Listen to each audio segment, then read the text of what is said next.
It's very interesting. I often think about my own evolution in this regard. When I grew up as a kid, I was heavily influenced by Leon Uris's book, Exodus, and then the subsequent movie with, I think, Paul Newman and Eva Marie Saint. And that, of course, that Exodus story portrayed the Israelis in the most favorable light and the Arabs or Palestinians in the most negative light. So for much of my life, up until the late 80s, early 90s, I thought the Israelis were, without a doubt, the good guys up against the bad guys. And it was really David versus Goliath as well. And the Israelis were David up against an Arab Goliath. That was the picture I had in my head.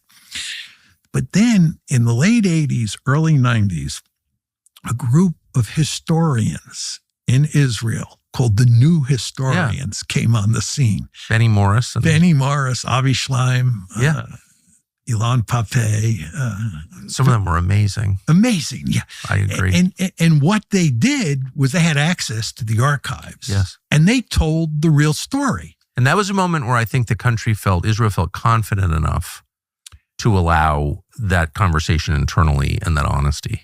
I think that's exactly right. The lobby had been so successful. Yes. Israel had been so successful. Yes. I went there. I was amazed. What a beautiful place. Great people. It was great. Yeah. They thought they had things under control. They did. That's right. And that they could allow these historians to tell the truth. Now, I believe they could have gotten away with it if they had stopped expanding or if they had agreed to a two-state solution.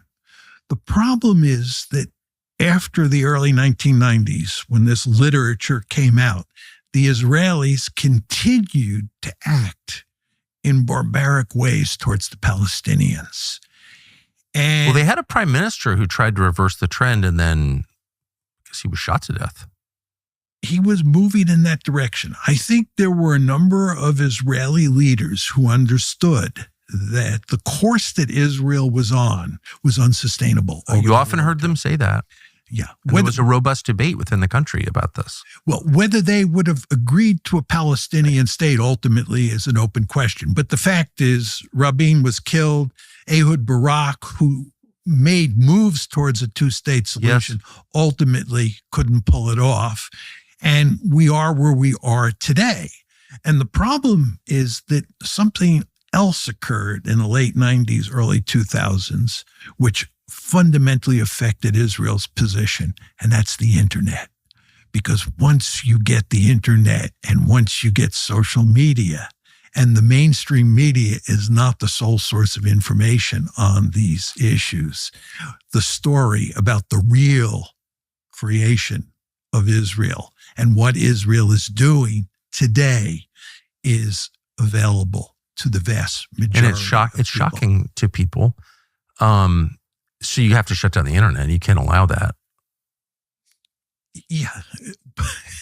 You can try to shut down the internet, but there are limits to what you can do.